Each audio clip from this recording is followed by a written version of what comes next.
Hello दोस्तों, welcome to you Chandra classes. My name is Mananjay Kumar. Today discuss about the topic number physics. दोस्तों आज हम physics की जो टॉपिक है ये फिर से कंटिन्यू करेंगे. इसके बीच में हमारी क्लासेस नहीं हो पाई थी, हम कोई बाहर चले गए थे, इसकी वजह से आपको क्लास नहीं प्रॉपर मिल पाया था. लेकिन अब से आपका हम कंटिन्यू क्लास कर देंगे दोस्तों. क्लियर है? तो चलिए अब हम बात करते हैं ज़्यादा समय न लेते हुए आपका कि इसके पहले हमने मेजरमेंट और इसकी यूनिट्स पढ़ा दिए थे. यानी कि यूनिट्स एंड मेजरमेंट जो इसका पहला चैप्टर था मैं वहाँ से पूरा पढ़ा दिया.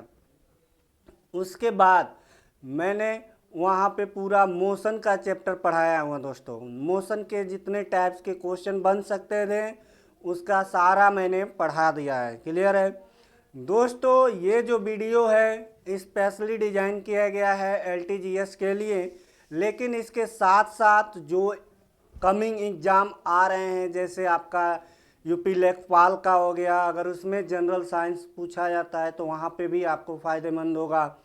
हाल ही में सीटेट का एग्ज़ाम चल रहा है, वहाँ पे भी क्या है कि ये जो क्वेश्चंस बताए जा रहे हैं यहाँ पे जो फिजिक्स का टॉपिक है यहाँ से आपको क्वेश्चन देखने को मिल जाएगा. क्लियर है? तो सीटेट में भी हो सकता है. अभी जो इसके बाद आपका आने वाला है सुपर टेट का बैच, सुपर टेट में भी आपका अगर देखा जाए तो 10 नंबर का साइंस पूछा जाता है जिसमें रेशियो बराबर होता है, तो उसमें भी फिजिक्स ये हेल्पफुल रहेगा. और भी जो भी ये लोग वीडियो देखते हैं जहाँ पे भी जनरल साइंस का पोर्शन होता है और वहाँ पे फिजिक्स के जो क्वेश्चन आते हैं आपको यहाँ से देखने को मिल जाएगा. क्लियर है दोस्तों? तो चलिए हम बात करते हैं. आज हमारा एक न्यू टॉपिक रहेगा जिसका नाम है फोर्स यानी कि बल. क्या है दोस्तों? फोर्स यानी कि बल.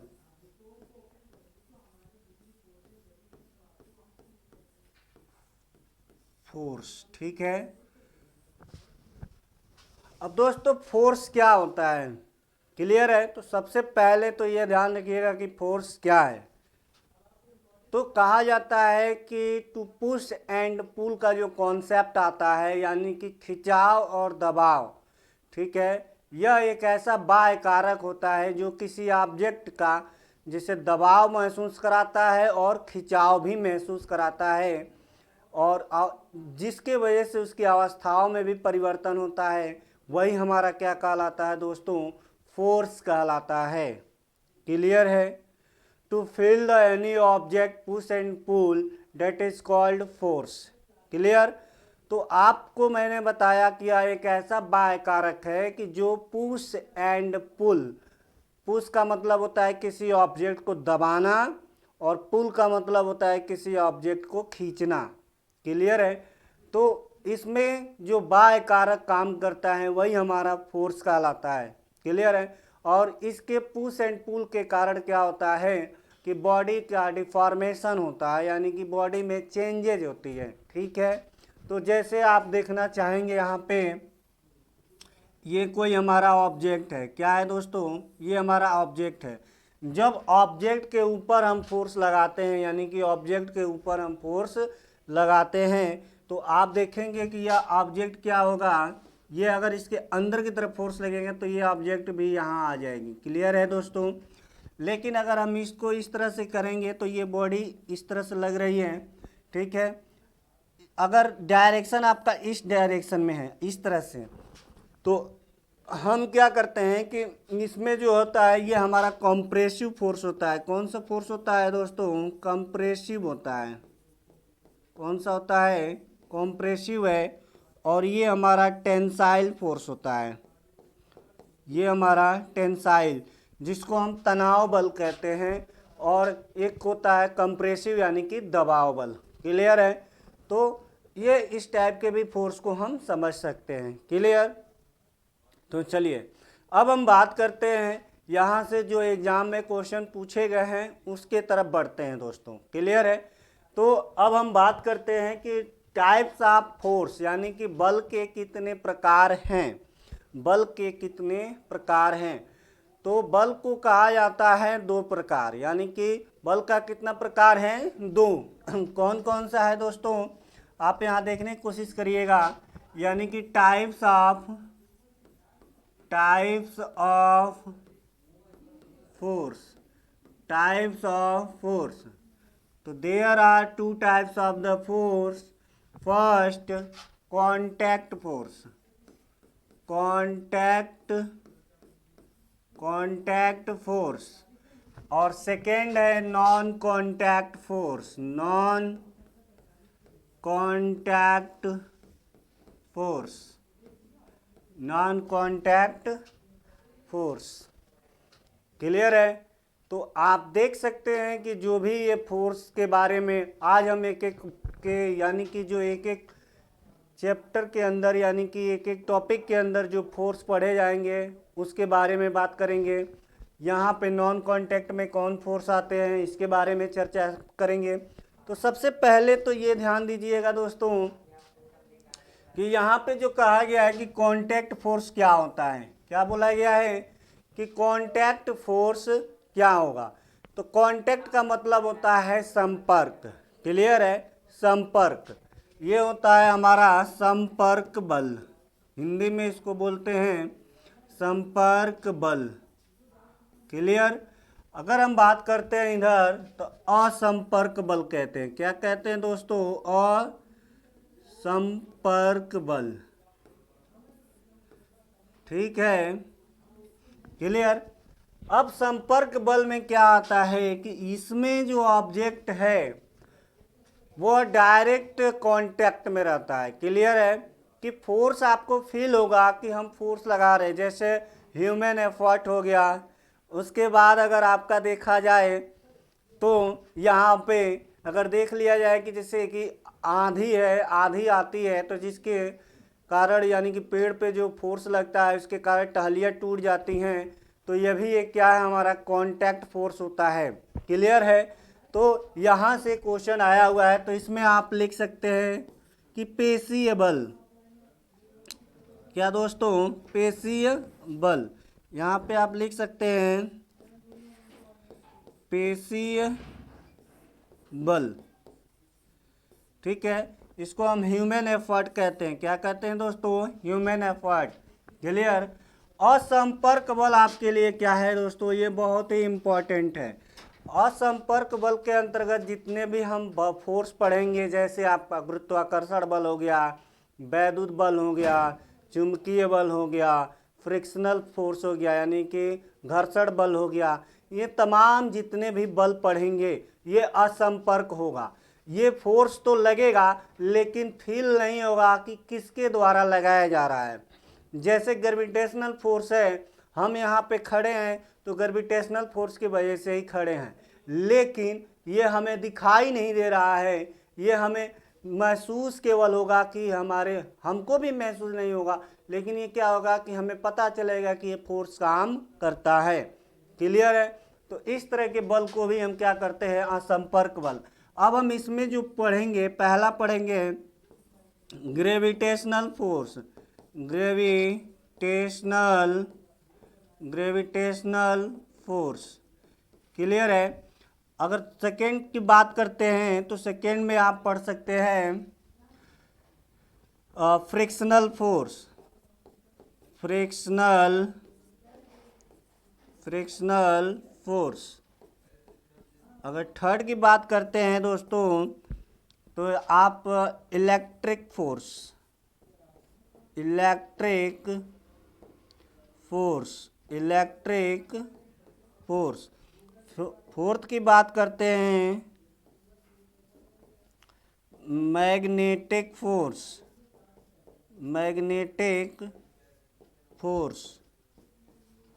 क्लियर है दोस्तों। तो gravitational force, frictional force, electric force, magnetic force, और भी फोर्स है जैसे न्यूक्लियर फोर्स। ठीक है, तो उसके बारे में भी हम पढ़ेंगे। क्लियर है। तो चलिए, आपको ये पता चल गया कि पेशीय बल जो कि मनुष्य के द्वारा किसी ऑब्जेक्ट के ऊपर जो बल लगाया जाता है वही हमारा पेशीय बल कहलाता है। क्लियर है। तो चलिए आगे बढ़ते हैं और एक नए टॉपिक में, यानी कि हम बात करते हैं नॉन कांटेक्ट फोर्स में, यानी कि ग्रेविटेशनल फोर्स। ये हमारे लिए बहुत ही इम्पॉर्टेंट फोर्स है दोस्तों। यानी कि ग्रेविटेशनल फोर्स जो होता है हमारे लिए बहुत ही इम्पॉर्टेंट फोर्स माना जाता है। ग्रेविटेशनल,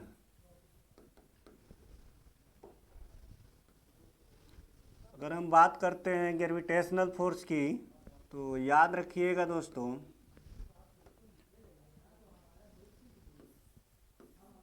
ग्रेविटेशनल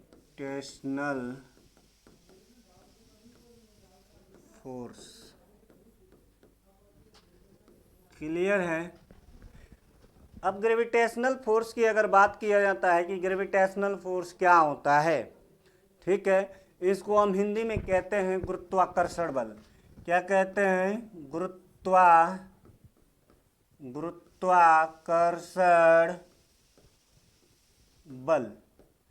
दोस्तों हिंदी के साथ साथ आप इंग्लिश भी जानते रहिए, क्योंकि कभी कभी क्या होता है कि हिंदी की टर्मिनोलॉजी ऐसी होती है जल्दी समझ में नहीं आता है, और जैसे ही आप इसको इंग्लिश में पढ़ते हैं तो वो चीज़ें आपको क्लियर हो जाती है। तो हम यही कहेंगे कि आप बोथ लैंग्वेज की तरफ भागिएगा, केवल आप हिंदी पे डिपेंड मत रहिएगा। कभी कभी क्या होता है, कुछ क्वेश्चन जो होते हैं जानबूझ करके इंग्लिश में पूछ लिए जाते हैं कि यह देखा जाता है कि क्या बच्चा केवल एक लैंग्वेज को ही जानता है या अदर भी लैंग्वेज के बारे में वो जानता है। क्लियर है? तो याद रखिएगा। तो चलिए अब हम बात करते हैं गुरुत्वाकर्षण बल। यानी कि यह एक ऐसा बल होता है जो कि पृथ्वी के द्वारा किसी भी ऑब्जेक्ट के ऊपर लगाया जाता है, ठीक है। यानी किसी भी ऑब्जेक्ट को अगर ऊपर आप फेंकते हैं तो वह ऑब्जेक्ट नीचे की तरफ आ जाता है, कुछ सेकेंड के बाद, ठीक है। तो वह जो ऑब्जेक्ट नीचे आ रहा है तो कोई ना कोई फोर्स तो है जिसको वो खींच रहा है, जो उस ऑब्जेक्ट को वो खींच रहा है। तो सबसे पहले यह कॉन्सेप्ट आया था, आप लोग सुने होंगे कि न्यूटन बाबा का नाम तो सुने ही होंगे, ठीक है। तो जो न्यूटन बाबा थे, इस पे एक छोटा सा हम कहानी कहेंगे दोस्तों। कहानी क्या है? उन्हीं का एक कॉन्सेप्ट है कि जब वो उनको काफ़ी ज़्यादा नींद लगी थी तो क्या किए कि जा रहे थे रास्ते में ही और पेड़ के छांव देख करके, यानी कि पेड़ के नीचे बैठ गए और थोड़ा उनको नींद आने लगा तो वहीं पे वो लेट गए, ठीक। जैसे ही लेटे, कुछ देर ही लेटे थे, तब तक कि उनके सर पे आ करके क्या हुआ कि कोई, बहुत लोग बताते हैं कि एक सेव का यानी कि जो वृक्ष थी वो सेव का था कि कोई और था, ये तो क्लियर नहीं है कि सेव ही गिरा था क्या, मतलब कि कोई भी एक ऑब्जेक्ट था, यानी कि कोई भी फल होगा, हो सकता है आम भी हो, तो उनके चेहरे पे गिरा हुआ आकर के। तो उन्होंने सोचा कि भाई ये ऊपर क्यों नहीं गया, हमारे सर पे ही आके क्यों गिरा। अगर टूटा तो न इधर गिरा न उधर गिरा, लेकिन गिरा तो हमारे सर के इर्द गिर्द ही गिरेगा, यानी कि सर के पास। इसको ऊपर भी जाना चाहिए, इसको उधर भी भगना चाहिए, ठीक है। तो आखिर ये नीचे ही क्यों गिरा? तो जब इस पे उन्होंने रिसर्च किया तो पाया कि हमारे पृथ्वी के अंदर जो है कि एक मैग्नेट के तौर पे दिखाया गया था। कि पहले लोग ये कहते थे कि हमारी पृथ्वी, आप पढ़े होंगे जियोग्राफी में, कि हमारी पृथ्वी एक चुंबक की भांति बिहेव करती है, यानी कि व्यवहार करती है। क्लियर है? तो वह चुंबक कोई और नई कॉन्सेप्ट लाया गया, उसी से शोध किया गया और उसी का नाम बताया गया कि ग्रेविटेशनल फोर्स जो होती है पृथ्वी के अंदर एक ऐसा फोर्स है जो कि क्या करता है कि हम किसी भी ऑब्जेक्ट को क्या होता है अपनी तरफ खींचने की कोशिश करता है दोस्तों। क्लियर है? तो यहाँ से क्या हुआ कि गुरुत्वाकर्षण बल का कॉन्सेप्ट आया। क्लियर हुआ? चलिए अब हम बात करते हैं गुरुत्वाकर्षण बल से और क्या हम समझ सकते हैं कि गुरुत्वाकर्षण बल केवल ये नहीं कि केवल छोटे छोटे ऑब्जेक्ट के लिए ही अप्लाई किया गया, नहीं। जैसे क्या हुआ कि गैलीलियो महोदय का नाम आप जानते होंगे कि गैलीलियो ने दूरबीन के आविष्कार का श्रेय माना जाता है उनको, ठीक है।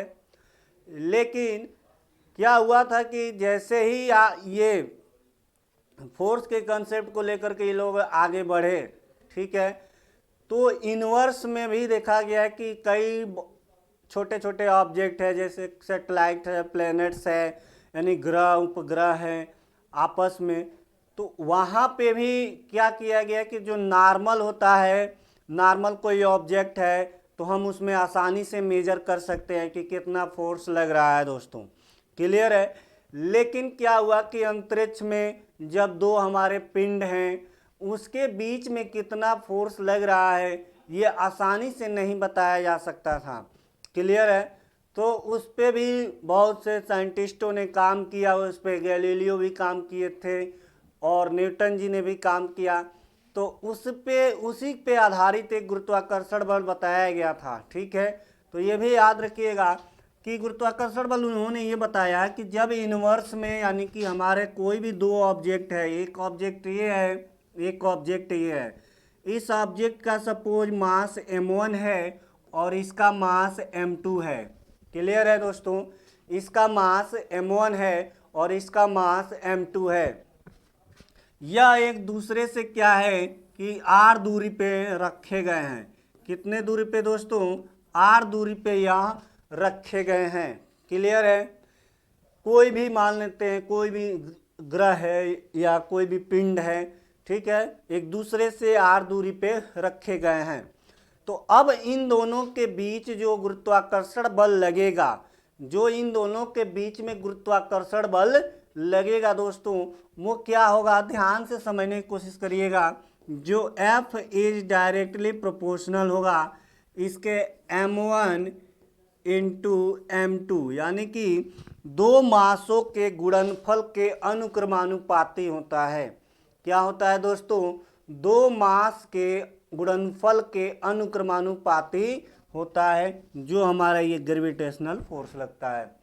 तो ये हमारा इक्वेशन नंबर फर्स्ट हो गया। सेकेंड की अगर बात करते हैं, F G inversely proportional to R square, यानी कि आप देख सकते हैं कि जो दो फोर्स है हमारे पास, फोर्स तो एक ही है लेकिन इसको सॉल्व करने के लिए मैं इतना बता रहा हूँ आपको, इसका डेफिनीशन और डेरिवेशन नहीं आएगा, इससे रिलेटेड क्वेश्चन आएंगे। अभी हम बताएंगे किस तरीके से क्वेश्चन पूछ लिया गया है। कई एग्जाम में घुमा घुमा के क्वेश्चन पूछे गए हैं दोस्तों, क्लियर है। तो चलिए हम बात करते हैं यहाँ पे कि अब इन दोनों को हम कंबाइन कर देते हैं तो हमारे पास एक रिलेशन आएगा m1 into m2 upon R square, clear है दोस्तों।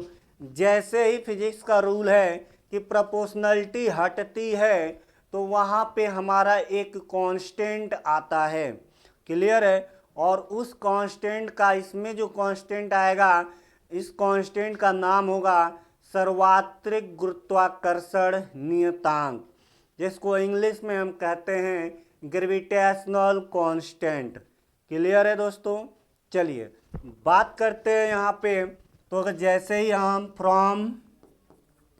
From equation number first and second, जब फर्स्ट एंड सेकेंड से हम जैसे ही जाएंगे तो F is direct F G equal to K और यहाँ पे हो जाएगा m1 into m2 upon R square, clear है। तो ये आपके पास एक रिलेशन निकल के आ गया दोस्तों। हो सकता है एग्ज़ाम का पैटर्न चेंज हो रहा है, एग्ज़ाम को टफ करने के लिए न्यूमेरिकल भी दे दिया जाए, क्लियर है।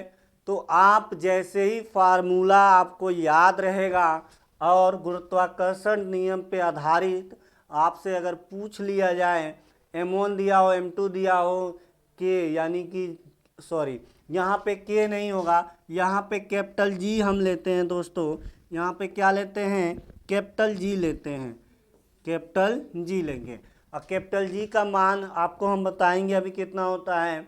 आर का मान दिया हो तो सारी वैल्यू देकर कोई एक अननोन वेरिएबल पूछ सकता है, क्लियर है। तो ये फार्मूला आपको याद होना चाहिए, क्लियर। तो चलिए इसको क्या कर लीजिए, अगर पेन कॉपी लेकर के बैठे हैं तो नोट भी करते जाइए। जो लोग केवल ऐसे ही शो करके देख रहे हैं वो स्क्रीनशॉट ले लें। ठीक है दोस्तों, एक चीज़ और बताएंगे कि शो करके पढ़ाई तो कर लेते हैं, लेकिन कोशिश करिए कि पेन कॉपी लेकर के बैठिए। ठीक है, क्या होता है बच्चे स्क्रीनशॉट ले लेते हैं, स्क्रीनशॉट तो ले लेते हैं लेकिन दोबारा उस स्क्रीनशॉट को देखते बहुत ही कम बच्चे हैं। क्लियर है? तो इसलिए जब कॉपी में लिखा रहेगा, जैसे ही पेज पलटेंगे तो वो आपको चीज़ें अच्छे से क्लियर रहेगी, कहीं ढूंढना नहीं पड़ेगा। अभी मान लीजिए स्क्रीनशॉट बहुत ज़्यादा ले लिया आपने, ठीक है, सपोज आपका मोबाइल हैंग कर गया और किसी कारणवश आपको फॉर्मेट करना पड़ गया, तो क्या करेंगे, सारा आपका डाटा डिलीट हो जाएगा। तो इसलिए क्या है कि कोशिश करिए हैंड रिटेन नोट्स एक अपना बनाइए, वो आपका लाइफ टाइम काम करेगा। इस डिजिटल का कोई भरोसा नहीं है दोस्तों, जो हकीकत है वही बता रहा हूँ। इस डिजिटल का कोई भरोसा नहीं है। हो सकता है कि आप 2-4 दिन का इकट्ठा किए हों स्क्रीनशॉट और ऐसा हैंग किया कि आपका मोबाइल पूरा डाटा ही उड़ा दें, तो सारा पानी में चला जाएगा आपका किया कराया हुआ। तो फिर से आप क्या करेंगे कि हमारी वीडियो को जब 1 घंटा देखेंगे तब जा कर के वो स्क्रीनशॉट आपको मिलेगा। क्लियर है? फिर ले पाएंगे। तो इस तरह से हम यही कहेंगे कि पेन कॉपी निकाल लीजिए और हमारे साथ जिस तरह से हम देखिए बहुत धीरे धीरे लिखा रहे हैं, आप नोट्स बनाना चाहेंगे तो आप हमारे साथ अगर जुड़ करके नोट्स बना लेते हैं इसी समय में, तो वो आपका टाइम भी सेव हो जाएगा। और जो समय आप अगर यहीं पे हमारे साथ नोट्स बना लेते हैं तो वही आधा घंटा में रिवाइज करने में भी आपको आसानी हो जाएगी दोस्तों। क्लियर है? तो चलिए ये काम करते रहिएगा। आप लोग तो ऐसे ही स्मार्ट हैं, समझाने की क्या ज़रूरत है, लेकिन समझाना पड़ता है कभी कभी। क्लियर है? चलिए अब हम बात करते हैं अगले क्वेश्चन की तरफ। अगला क्वेश्चन क्या है हमारा कि अगर पूछ लिया जाए कि कैपिटल जी क्या है, तो सबसे पहले याद रखिएगा गुरुत्वाकर्षण बल है। क्या, सॉरी, गुरुत्वाकर्षण नियतांक है। क्या है दोस्तों? गुरुत्वाकर्षण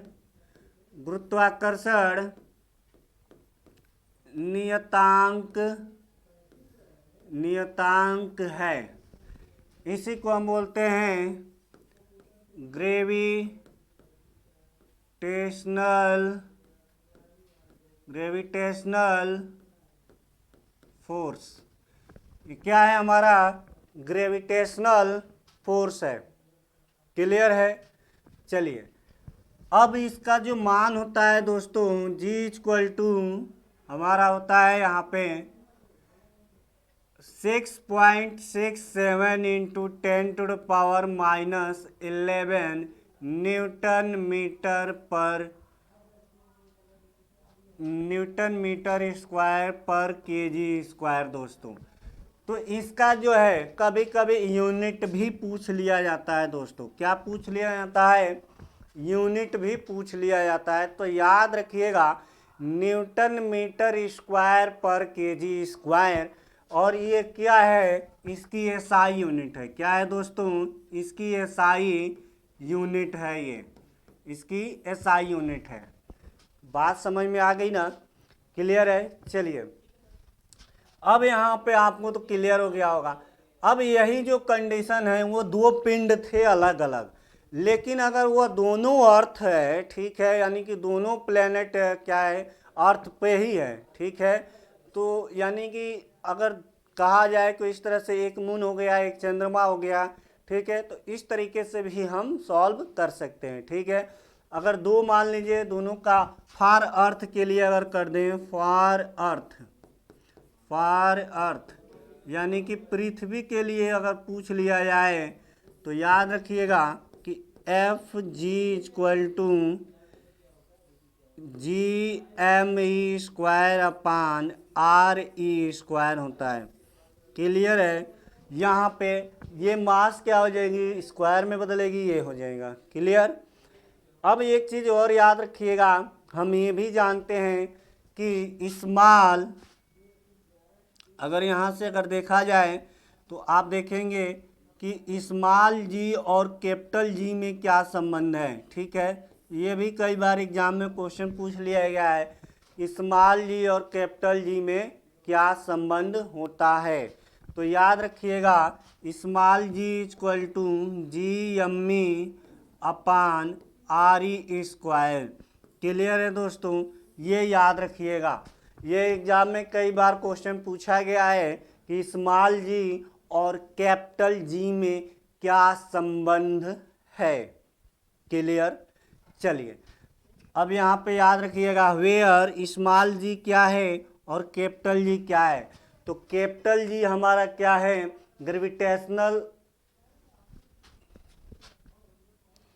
ग्रेविटेशनल कांस्टेंट है दोस्तों। क्या है ये? ग्रेविटेशनल कांस्टेंट है। क्लियर? और स्मॉल जी क्या है? ग्रेविटेशनल एक्सीलरेशन है। क्या है? Gravitational acceleration. Gravitational acceleration. Clear है? तो याद रखिएगा, पूछ लिया जाता है स्मॉल जी से ही संबंधित बहुत से क्वेश्चन क्या होते हैं हमारे कई एग्जाम में पूछ लिया गया है। तो पहला क्वेश्चन, स्मॉल जी का मान शून्य कहाँ होता है? दूसरा क्वेश्चन, स्मॉल जी का अधिकतम मान कहाँ होता है? तीसरा क्वेश्चन, स्मॉल जी का न्यूनतम मान कहाँ होता है? क्लियर है? इतना, ये तीन जो क्वेश्चन मैं बताया ये आपके एग्जाम में पूछा गया क्वेश्चन है और आज हम इसका आंसर भी आपको बताएंगे दोस्तों। क्लियर है? कि बहुत लोग को ये पता है कि 9.8 स्मॉल जी का मान होता है, लेकिन ये नहीं पता ये होता कहाँ है। क्लियर है? तो आज हम इसी पे चर्चा करेंगे। क्लियर? तो आप एक चीज़ और याद रखिएगा, जो स्मॉल जी है हमारा, यह एक ग्रेविटेशनल एक्सीलरेशन है। जो फोर्स अगर आपकी तरफ लगता है, यानी गुरुत्वाकर्षण फोर्स लगता है, किसके वजह से लगता है?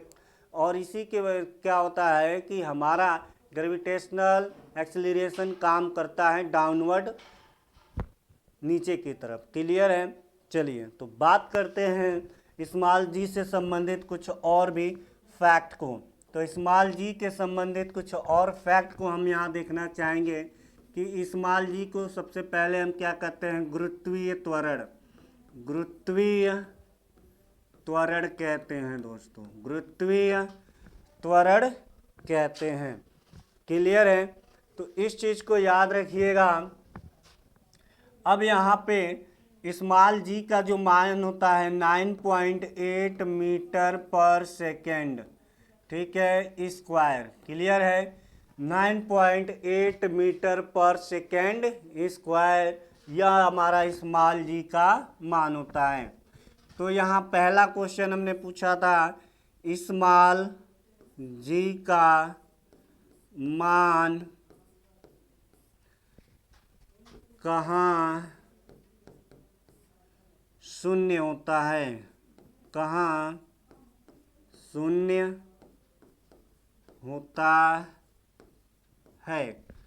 ठीक है, कहाँ शून्य होता है। दूसरा है हमारा, स्मॉल जी का मान कहाँ सर्वाधिक, कहाँ सर्वाधिक होता है। तीसरा क्वेश्चन है, स्मॉल जी का मान न्यूनतम कहाँ होता है। क्लियर है दोस्तों? तो आप देख सकते हैं हम जो टॉपिक पढ़ रहे हैं उसी से क्वेश्चन क्रिएट कर रहे हैं दोस्तों। क्लियर है? तो इसी ये जो क्वेश्चन है हम अपने मन से नहीं ले रहे हैं। क्लियर? ये क्वेश्चन एग्जाम में कई बार पूछे हैं, एक बार नहीं कई बार पूछे हैं, फिर से रिपीट कर रहे हैं, ठीक है। तो याद रखिएगा ये जी का मान शून्य कहाँ होता है, तो आपका आंसर हो जाएगा यहाँ पे जो पृथ्वी का सेंटर पॉइंट होता है, यानी कि पृथ्वी के केंद्र में क्या होता है, हमारा जी का मान, स्मॉल जी का मान शून्य होता है। तो पृथ्वी के केंद्र में, पृथ्वी के केंद्र में, क्लियर है, या सेंटर ऑफ अर्थ भी इसको बोलते हैं। क्या बोलते हैं दोस्तों, जो इंग्लिश मीडियम वाले हैं वो भी सुनते जाएं, सेंटर ऑफ अर्थ में स्मॉल जी की वैल्यू विल बी 0, क्लियर है। अब यहाँ पे हम बात करते हैं जी का मान कहाँ सर्वाधिक होता है। तो जो ध्रुव होते हैं, यानी कि आप देखे होंगे कि हमारी पृथ्वी थोड़ी चपटी सी है ऊपर ध्रुवों पर, और यहाँ पे भी चपटी सी है, ठीक है। तो यहीं पे जो जी का मान होता है, क्या होता है कि जी का मान जो होता है हमारा सर्वाधिक होता है, जी का मान सर्वाधिक होता है। यहाँ पे जी सर्वाधिक होता है। आप भूगोल में पढ़े होंगे कि जो बीचों बीच रेखा होती है, यानी कि इसको 0 डिग्री अक्षांश कहते हैं, इसके आगे जैसे ही जाएंगे तो 66.5 डिग्री पे क्या है, 23.5 डिग्री पे पृथ्वी हमारी झुकी हुई है, ठीक है। तो यहाँ पे 23.5 डिग्री ले लीजिएगा, यहाँ 66.5, उसके बाद बढ़ते बढ़ते यहाँ 90 डिग्री अक्षांश होगा, क्लियर है। तो ये हमारा ध्रुव होता है, ठीक है। ये नॉर्थ ध्रुव है, ये साउथ ध्रुव है, यानी कि ये नॉर्थ पोल है, ये मेरा साउथ पोल है, ठीक है। तो यहाँ पे याद रखिएगा कि ध्रुवों पर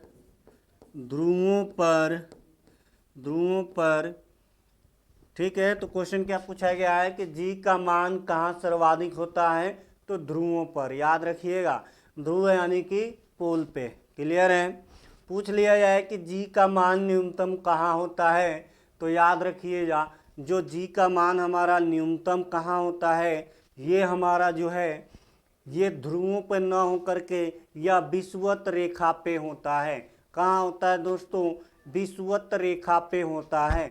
विषुवत रेखा का कई नाम है, भूमध्य रेखा भी इसको कहा जाता है, क्लियर है, भूमध्य रेखा भी कहा जाता है, और इक्वेटर लाइन भी इसी को इंग्लिश में कहा जाता है।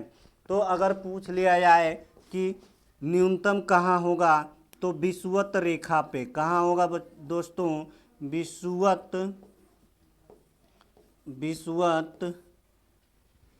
जो विषुवत रेखा है यहीं पे होता है, ठीक है, विषुवत रेखा, क्लियर, यानी कि इक्वेटर लाइन। तो आप देख सकते हैं कि यहाँ से क्वेश्चन कई बार एग्जाम में आ जाता है कि मैच द फॉलोइंग से आ जाएगा, स्मॉल जी कैपिटल जी का मान पूछ लिया जाता है कभी कभी, ठीक है। यूनिट पूछ लिया जाता है, यूनिट में मैंने करा दिया है आपको, आप इम्पोर्टेंट यूनिट्स मैंने बता दिया था, वो सारे यूनिट एक बार जिन्होंने अभी तक वो हमारी वीडियो नहीं देखी है तो इस ऐप पे जा कर के या इस यूट्यूब चैनल पे ही सारी हमारी वीडियो आपको मिल जाएगी।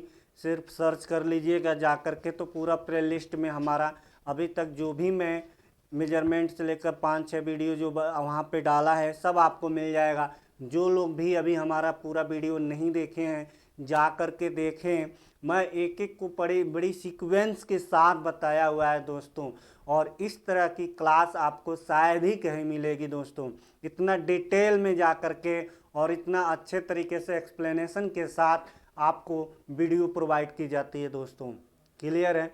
और तो आप देखेंगे, जो बच्चे देखे होंगे हमारी वीडियो उनको खुद पता होगा कि हम किस लेवल तक का पढ़ाते हैं दोस्तों, क्लियर है।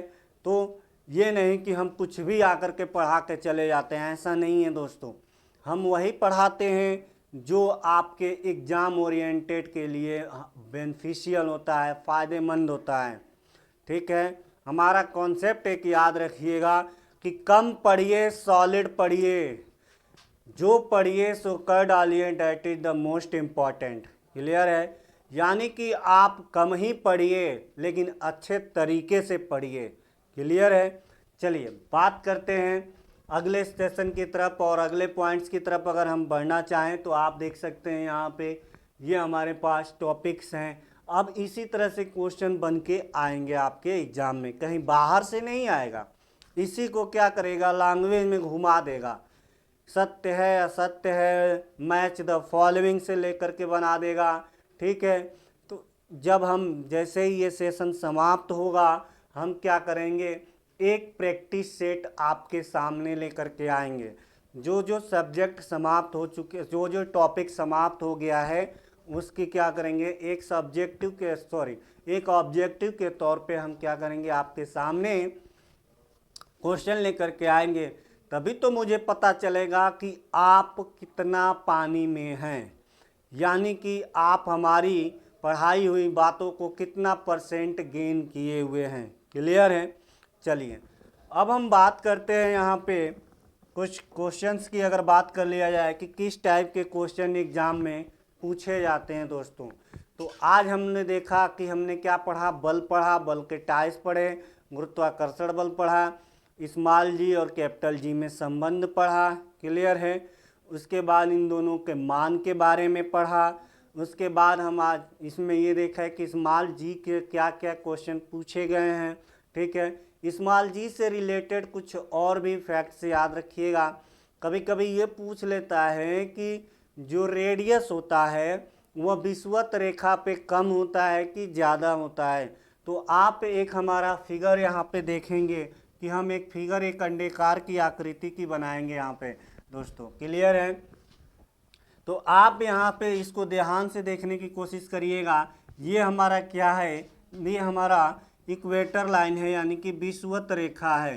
क्या है, विषुवत रेखा है। ठीक है, विषुवत रेखा है। और यहाँ पे हमने बताया ये हमारा अक्षांश है 90 डिग्री। कितना है, 90 डिग्री इधर भी है, 90 डिग्री इधर भी है। ठीक है, और इसको हम बोलते हैं 0 डिग्री अक्षांश। ये क्या है, हमारा 0 डिग्री अक्षांश होता है।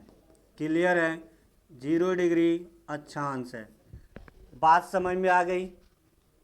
तो चलिए अब ये जो 90 डिग्री है यहाँ पे इसी को हम बोलते हैं कि उत्तरीय ध्रुव। क्या बोलते हैं दोस्तों, उत्तरीय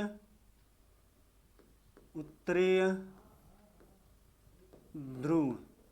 और इसको बोलते हैं दक्षिणीय ध्रुव, यानी कि साउथ पोल, दक्षिणीय ध्रुव। क्लियर। अब जैसे जैसे विषुवत रेखा पे क्या होता है कि हमारी रेडियस क्या होती है, सबसे ज़्यादा होती है। आप देख सकते हैं कि यहाँ पे जो रेडियस है, यानी कि जो इसका व्यास है आपको दिख रहा है काफ़ी ज़्यादा है। और या और भी समझ सकते हैं, कभी कभी स्मॉल जी और आर के बीच में रिलेशन पूछ लिया जाए। अगर पूछ लिया जाए स्मॉल जी और आर के बीच में क्या रिलेशन है, तो याद रखिएगा यह एक दूसरे से इनवर्सली प्रोपोर्शनल होते हैं। क्लियर है। अगर आर हमारा बढ़ेगा तो जी क्या होगी, घटेगी। अगर जी बढ़ेगा तो आर क्या होगा, बढ़ेगा। क्लियर है दोस्तों। चलिए, तो आई होप कि ये पॉइंट्स आपको क्लियर हो रहे होंगे। क्लियर है। तो यहाँ से आप जैसे ही देखेंगे कि ऊपर जैसे जैसे जाएंगे यहाँ पे, तो क्या होगा कि हमारा जो रेडियस है वो कम होता हुआ चला जाएगा और जी का मान क्या होगा, बढ़ता हुआ चला जाएगा। जी का मान क्या होगा, बढ़ता हुआ चला जाएगा। तो क्लियर है। तो आप ये भी याद रखिएगा, रेडियस को लेकर के भी कॉन्सेप्ट से यहाँ से क्वेश्चन बन सकते हैं। क्लियर। तो चलिए हम बात करते हैं इसके अगले क्वेश्चंस की तरफ। और देखिए, अगर पूछ लिया जाए कि निम्नलिखित में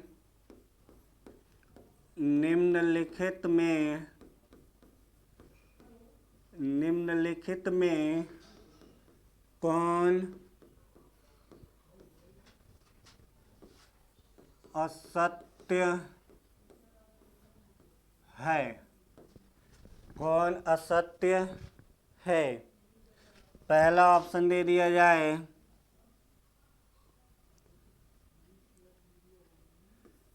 स्मॉल जी की यूनिट न्यूटन मीटर स्क्वायर पर केजी स्क्वायर होता है। दूसरा ऑप्शन दे दे, कैपिटल जी की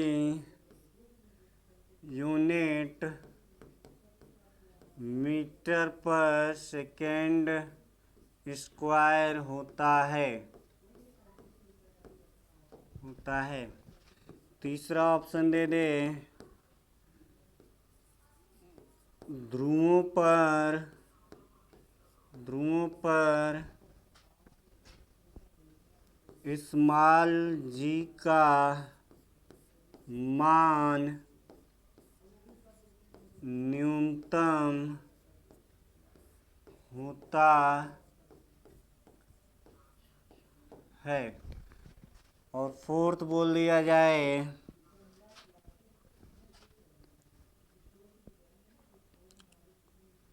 विषुवत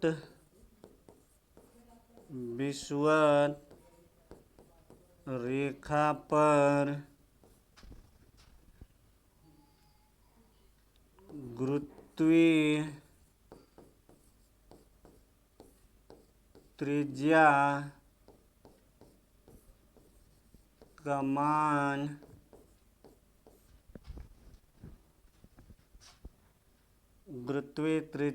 मान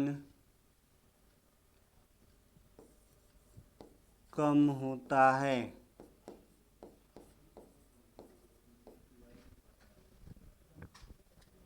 कम न लिख करके यहाँ पे न्यूनतम लिख दीजिए। क्या दोस्तों, न्यूनतम कर दीजिए आप लोग। मान न्यूनतम होता है। और आपके सामने ऑप्शन दे देगा ए, बी, सी और डी। इसमें लिख देगा 1 और 2, इसमें लिख देगा 1, 2, 3, इसमें लिख देगा ओनली 3, और यहाँ लिख देगा 1, 2, 3, 4।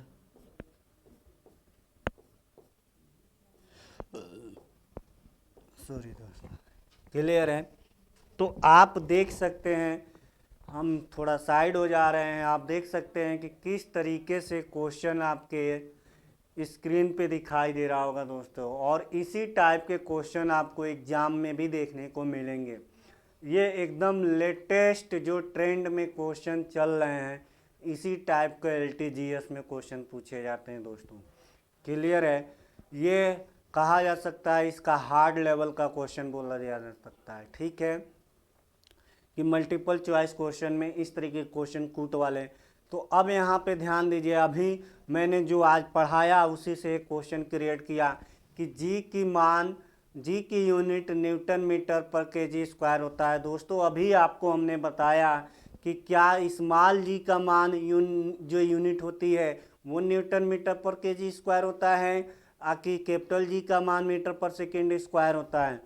तो यहाँ पे जो बच्चे ध्यान नहीं दिए होंगे वो गलत करेंगे। क्लियर है? तो यहाँ याद रखिएगा, हम डायरेक्ट चलते हैं यहाँ पे, जल्दी से, ज़्यादा आपका समय न लेते हुए इसका आंसर बता देते हैं कि जी की यूनिट जो होती है न्यूटन मीटर स्क्वायर पर केजी स्क्वायर नहीं होता है। इसकी यूनिट हम अभी बताए हैं कि इसकी यूनिट क्या होती है, न्यूटन नहीं होती है, इसकी यूनिट होती है मीटर पर सेकेंड स्क्वायर दोस्तों। ठीक है, इसकी यूनिट होती है मीटर पर सेकेंड स्क्वायर, इसलिए ये ऑप्शन गलत। जी की यूनिट जब ये गलत हो गया तो इसकी यूनिट क्या है, ये है। इसकी यूनिट जो है ये ऊपर वाला है। क्लियर है? तो देखिए हम क्वेश्चन थोड़ा ही घुमाए हैं, ज़्यादा नहीं घुमाए हैं, लेकिन घूमिएगा मत आप लोग, अभी तो ये प्रैक्टिस सेट है। ठीक है? ऐसे ही जब मैं टेस्ट लूँगा तो इसी तरह से कि आपको एग्ज़ाम में क्वेश्चन देखने को मिलेंगे, उसमें जो हमारा टेस्ट पेपर रहेगा उसमें भी देखने को मिल जाएगा दोस्तों। क्लियर है? तो ये भी हमारा क्या है, गलत हो जाएगा। बात करते हैं कि ध्रुवों पर जी का मान न्यूनतम होता है। अभी अभी मैंने बताया कि ध्रुवों पे जी का मान अधिकतम होता है, न कि न्यूनतम होता है, इसलिए क्या हो गया, ये भी गलत हो गया। क्लियर है? बात करते हैं विषुवत रेखा पे गुरुत्वीय त्रिज्या का मान कितना होता है, यानी कि इसमें आर का मान पूछ लिया गया है, आर का। ठीक है? तो न्यूनतम नहीं होता है, ये अधिकतम होता है विषुवत रेखा पे।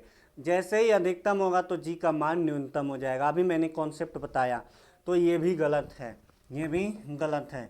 अब यहाँ पे बच्चे गलतियाँ कहाँ करेंगे, सोचेंगे 4 गलत कैसे हो सकता है, और अपना बुद्धि लगा करके कोई टिक न, कोई 2 वाला, कोई 3 वाला कर लगा के चले आएंगे। तो जो पढ़ा व्यक्ति रहेगा वो क्या करेगा, वो कभी भी ओवर कॉन्फिडेंस में नहीं जाएगा। जो नहीं पढ़ा रहता है वही तुक्का मारता है, और तुक्का शायद ही 1 ही 2% बच्चे होते हैं जिसका लह जाता है तो लह गया, और जिसका बह गया तो बह गया। ठीक है ना? तो कोशिश करिएगा, तुक्का उक्का मारने का कॉन्सेप्ट मत लगाइएगा, खास तौर पे फिजिक्स में। क्लियर है?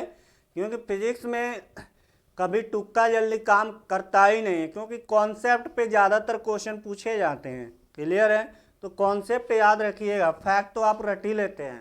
ठीक?